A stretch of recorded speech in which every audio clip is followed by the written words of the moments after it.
بسم اللہ الرحمن الرحیم، السلام علیکم۔ آج ہم بات کریں گے سنتھیا رچی کے خلاف ایک درخواست دی گئی تھی پاکستان پیپلز پارٹی کی طرف سے، اور اس کی جو دلچسپ سماعت ہے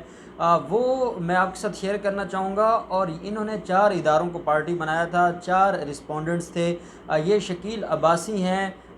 شکیل عباسی ایڈوکیٹ جو کہ پریزیڈنٹ ہیں اسلام آباد سے پاکستان پیپلز پارٹی کے، ان کی طرف سے یہ درخواست آئی تھی۔ اور اس میں 4 لوگوں کو پارٹی بنایا گیا تھا۔ ایک پنجاب پولیس کو پارٹی بنایا گیا تھا جو اسلام آباد پولیس ہے، اسلام آباد میں کیونکہ یہ درخواست فائل کی گئی۔ اس کے بعد دوسرا فریق بنایا گیا تھا FIA کو، اور تیسرا فریق بنایا گیا تھا پاکستان ٹیلی کمیونیکیشن اتھارٹی کو PTA کو، اور چوتھی پارٹی بنایا گیا تھا، چوتھا رسپونڈنٹ تھا سنتھیا رچی، اس کو بطور پرائیویٹ رسپونڈنٹ اس کے اندر شامل کیا گیا تھا۔ اب کل 13 جون کو اس کے اوپر سماعت تھی، اور بڑی ہی دلچسپ سماعت تھی، اور پاکستان پیپلز پارٹی کی مقدر میں شرمندگی لکھ دی گئی ہے۔ اور اس کی وجہ یہ ہے کہ ان لوگوں نے اس کو سیریس نہیں لیا، اور ان کو یہ لگتا تھا کہ شاید یہ ایک درخواست دلوا دیں گے اور ان کا کوئی پبلک فیس سیونگ ہو جائے گی، لیکن ایسا نہ ہوا۔ وہ درخواست ان کے لیے خود مسئلہ کھڑا ہو گیا، اور میڈیا نے اس بات کو اٹھا لیا، یوٹیوبرز نے اس بات کو اٹھا لیا۔ اور اب یہ حالات ہیں کہ چاروں جو رسپونڈنٹس ہیں انہوں نے مخالفت کر دی ہے اس درخواست کی کہ یہ اندراج مقدمہ نہیں ہو سکتا۔ FIA کا میں نے آپ کو کچھ دن پہلے بتایا تھا کہ واجد ضیاء کی سربراہی میں ایک میٹنگ ہوئی تھی، اور واجد ضیاء کی سربراہی میں اس میٹنگ میں یہ ڈیسائیڈ کیا گیا تھا کہ FIA سنتھیا رچی کے خلاف کوئی مقدمہ درج نہیں کرے گی۔ اور اس کی ٹیکنیکلی وجہ یہ بتائی گئی تھی کہ کیونکہ سنتھیا رچی کے خلاف جو شخص درخواست لے کر آیا ہے اور جو اس کے اندر وہ پلی لیتا ہے کہ وہ بے نظیر بھٹو کی کوئی ڈیفامیشن کی گئی ہے یا ان کی حد تک کی گئی ہے یا توہین کی گئی ہے، تو وہ شخص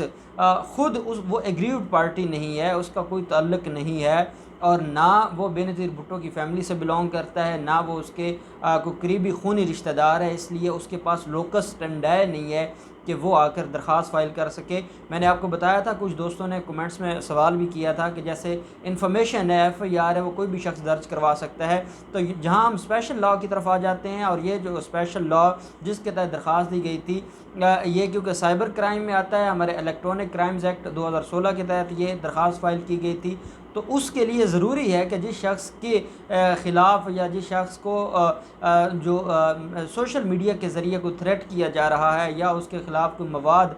شیئر کیا جا رہا ہے، تو وہ خود جو اس کا کوئی فیملی ممبر آ کر اس کو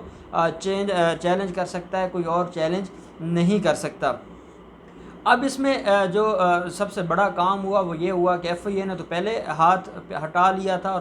FIA نے کہا تھا کہ ہم اس کے اوپر کوئی کارروائی نہیں کریں گے۔ پولیس نے جب اپنی رپورٹ سبمٹ کروائی تو پولیس کا یہ کہنا تھا کہ یہ جو اوفینسز ہیں یا جو سٹوری بنائی گئی ہے، اور جس ٹویٹ کو اس کے اندر جس ٹویٹ کا ذکر کیا گیا ہے اور جس کے بنیاد پر یہ چاہتے ہیں کہ کارروائی ہو، وہ ہمارے دائرۂ اختیار میں نہیں ہے، یا تو وہ FIA کر سکتا ہے یا کوئی اور کر سکتا ہے، وہ ہم نہیں کر سکتے۔ اب میں آپ کو اس کی وجہ بتاتا ہوں۔ جو 22 سے 22B کا جو کنسیپٹ ہے CRPC کا، یہ 2 سیکشنز ہیں، سیکشن 22A اور 22B۔ یہ 2 سیکشنز ہیں جن کا مقصد صرف یہ ہے کہ جب کوئی کوگنیزیبل اوفینس ہوتا ہے، دیکھیں اوفینس کی 2 اقسام ہوتی ہیں، ایک کوگنیزیبل اوفینس ہوتا ہے اور ایک نان کوگنیزیبل اوفینس ہوتا ہے۔ کوگنیزیبل اوفینس وہ ہوتا ہے جس میں پولیس بغیر وارنٹ کے اور بغیر permission of the magistrate arrest کر سکتی ہے اور کارروائی کر سکتی ہے۔ جو نان کوگنیزیبل اوفینس ہوتے ہیں اس میں پولیس کے پاس اختیار نہیں ہوتا، پہلے وہ کمپلینٹ جاتی ہے مجسٹریٹ کے پاس، مجسٹریٹ اگر الاؤ کرے گا تو پولیس اریسٹ کرے گی، یہ کارروائی کرے گی، ویسے پولیس از خود نہیں کر سکتی۔ یہ 2 طرح کے اوفینسز ہوتے ہیں۔ اب انہوں نے جو درخواست دی ہے اس کے اندر جس اوفینس کا ذکر ہے، ایک تو 506 ہے، وہ سمپل اوفینس ہے جو کرمنل انٹیمیڈیشن کا، لیکن اصل اس میں جو یہ انہوں نے سٹوری بنائی ہے وہ سیکشن 500 PPC اس کے اوپر آتا ہے، اور وہ ڈیفامیشن کا ہے۔ ڈیفامیشن کے 2 قوانین ہیں، ایک جو سول ریمیڈی ہے اور ایک کرمنل ریمیڈی ہے۔ سول ریمیڈی میں تو وہ سوٹ فائل کریں گے، کرمنل ریمیڈی میں وہ کمپلینٹ بھی فائل کر سکتے ہیں، اور اس کی سزا بھی ہے 2 سال۔ اب ہوا یہ کہ انہوں نے سیکشن 500 کے تحت یہ کارروائی چاہتے ہیں، اور سیکشن 500 نان کوگنیزیبل اوفینس ہے۔ اور سیکشن 22 سے 22B CRPC کے تحت جب آپ ریٹ فائل کرتے ہیں جسٹس آف پیس کے پاس، تو جسٹس آف پیس کے پاس صرف یہ اختیار ہے کہ اگر کوئی کوگنیزیبل اوفینس ہوا ہے تو اس کی ڈائریکشن دے سکتا ہے متعلقہ SHO کو یا اتھارٹی کو کہ کوئی کوگنیزیبل اوفینس ہوا ہے اور اس کے اوپر کارروائی کی جائے۔ جب نان کوگنیزیبل اوفینس ہوا ہے تو اس کے اوپر وہ اس لیے نہیں کہہ سکتا کہ وہ دائرہ اختیار آ جاتا ہے علاقہ مجسٹریٹ کا اور اس نے کرنا ہوتا ہے۔ اب یہ اتنے یا عقل کے اندھے ہیں یا انہوں نے اتنی جلد بازی میں یہ درخواستیں فائل کی ہیں، نہ اس درخواست میں کوئی سٹوری بنائی گئی ہے، نہ اس کے اندر ہمیشہ جب بھی آپ نے کوئی FIR درج کروانی ہوتی ہے تو آپ اسپیسیفک رول دیتے ہیں۔ آپ کو پتہ ہوتا ہے کہ میں جو درخواست کے اندر جو کچھ لکھ رہا ہوں، یہ جو سٹوری ہے یا یہ جو الفاظ ہیں ان کے اوپر کون سا سیکشن لگے گا، کون سا دفعہ لگے گا، اس کے بغیر تو آپ ساری سٹوری بنا دیں، لیکن جو چوری کے انگریڈینٹس ہیں وہ اگر آپ نے اپنی درخواست میں لکھے ہی نہیں ہیں تو وہ آپ کا چوری کا دفعہ تو نہیں لگے گا۔ انہوں نے کیا کیا کہ انہوں نے 500 کا سیکشن 500 کی سٹوری بنائی، اور وہ سٹوری جو ہے وہ نان کوگنیزیبل اوفینس ہے اور اس کا اختیار ہمارے جسٹس آف پیس کے پاس نہیں ہے، وہ علاقہ مجسٹریٹ کے پاس ہے۔ اس لیے پولیس نے بھی انکار کر دیا اور پولیس نے کہا کہ ہم اس کے اوپر کوئی کارروائی نہیں کر سکتے۔ اب جب پولیس سے یہ ناکام ہوئے تو یہ آگے PTA کے پاس۔ اب PTA بچا پاکستان ٹیلی کمیونیکیشن اتھارٹی۔ پاکستان ٹیلی کمیونیکیشن اتھارٹی نے جو جواب دیا ہے وہ بڑا دلچسپ ہے اور انہوں نے سوال بھی اٹھایا ہے۔ ان کا یہ کہنا ہے کہ PTA کے پاس متنازع ویب سائٹ بلاک کرنے یا ہٹانے کے اختیارات ہیں، مقدمہ اندراج کی درخواست سے ہمارا کوئی تعلق نہیں بنتا، ہمیں کیوں درخواست دی گئی ہے یا ہمیں کیوں بلایا گیا ہے۔ PTA نے یہ کہا ہے کہ اگر ہمیں کوئی اتھارٹی کہتی ہے، فار ایگزامپل FIA کہتا ہے یا کوئی اتھارٹی کہتی ہے کہ یہ آپ ٹویٹ ختم کر دیں یا آپ اس ویب سائٹ کو ختم کر دیں یا آپ اس FB اکاؤنٹ کو ختم کر دیں، تو ہم اس کے اوپر تو کوئی کام کر سکتے ہیں، لیکن ہمیں کہا جائے کہ ہم مقدمہ کا اندراج درخواست ہے، درخواست برائے اندراج مقدمہ برخلاف سنتھیا رچی۔ اب وہ کہتے ہیں اس درخواست میں ہمارا کیا تعلق ہے، ہم نے مقدمہ درج کرنا ہے یا ہمارا مقدمے سے تو کوئی تعلق نہیں ہے۔ اس لیے PTA نے بھی کہہ دیا کہ یہ درخواست خارج کی جائے، پولیس نے بھی کہہ دیا کہ یہ درخواست خارج کر دی جائے، اور FIA نے بھی کہہ دیا کہ یہ درخواست خارج کر دی جائے۔ اب بلاول زرداری کے پاس اور کوئی آپشن نہیں بچا تھا، انہوں نے کہا چلو دیکھ لیتے ہیں کہ سنتھیا رچی کا وکیل کیا کہتا ہے۔ یہ جو کل اس کے اوپر سماعت ہوئی ہے، یہ بیسیکلی جو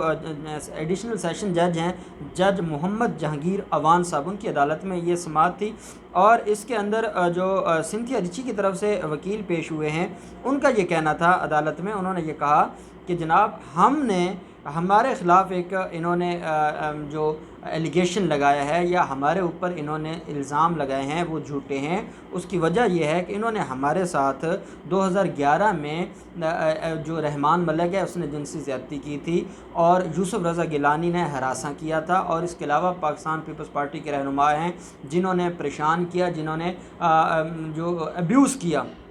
اب ان کے وکیل کا یہ کہنا تھا اعظم خان صاحب کا کہ جناب کیونکہ ہم ان کے خلاف کارروائی کرنے کے لیے ایکٹیو ہوئے اور ہم نے کہا کہ اب ان کا چہرہ بے نقاب کیا جائے، اور ہم نے تو ابھی باقی لوگوں کے پاکستان پیپلز پارٹی کی بڑی قیادت کے بھی بارے میں ابھی ہم نے منظر عام پر لے کر آنا ہے کہ ان کے کرتوت کیا ہیں، یا ہم نے PMLN کی طرف بھی جانا ہے، تو ایسے میں ان کے پاس کوئی آپشن نہیں تھا، تو یہ ایک جھوٹی درخواست لے کر آ گئے، اور یہ اندراج مقدمہ نہیں ہونا چاہیے، یہ درخواست جھوٹی ہے، اس کے انگریڈینٹس جھوٹے ہیں۔ اور سب سے جو اعلیٰ بات ہے وہ یہ ہے کہ ان کا یہ کہنا ہے کہ اس درخواست کے اندر جو ٹویٹ ہم سے جوڑا جا رہا ہے وہ ٹویٹ ہمارا نہیں ہے، وہ جعلی ٹویٹ ہے۔ اب مجھے یہ لگتا ہے کہ شکیل عباسی صاحب نے کوئی فیس بک پہ جیسے لوگ مختلف اکاؤنٹس کے وہ بنا کر فیک قسم کے ٹویٹ پھیلا رہے ہوتے ہیں، چلا رہے ہوتے ہیں، تو وہ اس نے وہاں سے اس کو کاپی کر کے اس کو ہارڈ کاپی لے کے ساتھ لگا دیا ہے، کیونکہ سنتھیا رچی کے وکیل کا یہ کہنا ہے کہ یہ جو ٹویٹ ہم سے منسوب کیا جا رہا ہے یہ ہمارے اکاؤنٹ سے ہے ہی نہیں، ہم نے نہیں کیا۔ ہم نے جو ٹویٹ کیا تھا اس کے اندر ہم نے ایک بک کا حوالہ دیا تھا، ایک پبلشر کا حوالہ دیا تھا، اور ہم نے کہا تھا کہ اس نے اس کے اندر اپنا جو کتاب ہے اس کے اندر جو چھاپا ہے، ہم نے تو صرف اس بک کا حوالہ دیا ہے اور اس کتاب کا نام لکھا ہے، ہم نے آج خود کچھ نہیں کیا، ہمارا اس میں کوئی گریوینس نہیں تھا، ہمارا اس میں کوئی تعلق نہیں تھا۔ اگر انہوں نے کوئی کارروائی کرنی تھی تو یہ جا کر کرتے اس کے خلاف، اس پبلشر کے خلاف، یا وہ جو لوگ تھے جن لوگوں نے اس کتاب کے رائٹرز تھے لیکن انہوں نے ان کے خلاف کارروائی نہیں کی اور ہمارے خلاف ایک جھوٹی درخواست دے دی۔ ساتھ ان کا یہ کہنا تھا کہ کیونکہ ہم ان کے خلاف ایکشن لے رہے ہیں اور ہم نے مختلف ایف آئی اے کو اور مختلف اتھارٹیز کو درخواستیں دی ہیں، رحمان ملک کے خلاف، یوسف رضا گیلانی کے خلاف اور باقی لوگوں کے خلاف، اور اب ان کی طرف سے یہ بھی کہنا تھا کہ سنتھیا رچی نے اپروچ کیا ہے ای سی ایل میں نام ڈلوانے کے لیے رحمان ملک کا، کہ جب اس کے خلاف یہاں پر یہ کیسز ہم چلائیں گے یا ان کیسز کو ہم لے کر چلیں گے تو یہ کہیں ملک سے بھاگ نہ جائیں، اس لیے ای سی ایل میں بھی درخواست دے دی ہے سنتھیا رچی نے کہ رحمان ملک کو ملک سے بھاگنے نہ دیا جائے۔ اب یہ سارے حالات ہیں، عدالت نے چاروں، جو ایک تو پٹیشنر تھا اور 4 رسپونڈنٹس تھے، پانچوں کی بات سنی ہے۔ 3 ادارے تھے، 3 اداروں نے کہا جی کہ ہمارے پاس یہ دائرہ اختیار نہیں ہے، یہ جھوٹی درخواست اور اس کو خارج کر دینا چاہیے۔ اور جو اس میں پرائیویٹ رسپونڈنٹ تھے سنتھیا رچی، ان کا یہ کہنا تھا کہ ہم نے نہ کوئی ان کے حد کی عزت کی ہے، نہ ہم نے کوئی توہین کی ہے، ہم نے جسٹ کوڈ کیا ہے ایک کتاب کو، اگر اس کے اندر جھوٹ ہے تو یہ جائیں اس کے خلاف کارروائی کریں، ہم نے تو ایک بک کا حصہ کوڈ کیا ہے، ہم نے کوئی اپنی طرف سے کوئی بات نہیں کی، اور جو انہوں نے اپنی درخواست کے اندر ٹویٹ ہمارے اوپر منسوب کیا ہے وہ جعلی ٹویٹ ہے، اس کا ہمارے سے کوئی تعلق نہیں ہے، ہم نے ایسا کوئی ٹویٹ نہیں کیا، اس لیے یہ درخواست خارج کر دی جائے۔ اب اس درخواست کے اوپر فیصلہ محفوظ کر لیا ہے جو ایڈیشنل سیشن جج ہیں جہانگیر اوان صاحب، انہوں نے، اور یہ 15 جون کل کے لیے جو اس کا فیصلہ آئے گا۔ اب اس میں جو متوقع فیصلہ ہے وہ 2 ہو سکتے ہیں، یا تو جو زیادہ چانسز یہ ہیں کہ وہ درخواست خارج ہو جائے گی اور ان کو کہا جائے گا کہ آپ کی درخواست کے اوپر کارروائی نہیں ہو سکتی، یا میکسیمم یہ ہوگا کہ ان کو کہا جائے گا جو اتھارٹیز ہیں کہ اگر کوئی قانون کے مطابق کارروائی بنتی ہے تو کر دیں۔ اب یہ ایک، ہم اس کو کہتے ہیں کہ یہ ایک فارمیلٹی ہوتی ہے، اس آرڈر کا بیسیکلی کوئی فائدہ یا نقصان نہیں ہوتا۔ جو اتھارٹیز کو جو پہلے کہہ رہی ہیں کہ یہ قانون کے مطابق کارروائی نہیں ہو سکتی، اب ان کو ڈائریکشن دے دیں گے، وہ آپ کو کہہ دیں گے جی جناب آپ کا آرڈر تھا کہ قانون کے مطابق ہو، کیونکہ قانون کے مطابق نہیں بنتی تھی اس لیے ہم نے اس کے اوپر کوئی کارروائی نہیں کی۔ تو اب، اور مجھے نہیں لگتا کہ اس کے اوپر کوئی اندراج مقدمہ کا فیصلہ ہوگا، اور اگر اندراج مقدمہ کا فیصلہ بھی کر دیا تو پھر بھی جو ہماری آنریبل کورٹس ہیں وہ اس کو رد کر دیں گی۔ جب آپ اس کو اپیل میں جائیں گے سنتھیا رچی کے وکیل تو وہ اس کو خارج کر دیں گے، کیونکہ یہ بیسیکلی کیس بنتا ہی نہیں ہے، یہ صرف اور صرف پہلے ایک ذلت انہوں نے جھیلی ہے اور اب مزید ذلیل ہونے کے لیے انہوں نے درخواست دی، اور اس کے اندر یہ ان کا حال ہوا کہ ہر طرف سے ان کو پسپائی ہوئی، اور اب یہ ہے کہ ان کی درخواست خارج ہونے والی ہے اور ان کو کوئی ریلیف ملنے والا نہیں ہے۔ کل جو بھی اس کے اوپر کوئی فیصلہ آئے گا، جو بھی ڈیٹیلز ہوں گے ہم آپ کے ساتھ شیئر کریں گے۔ بہت شکریہ۔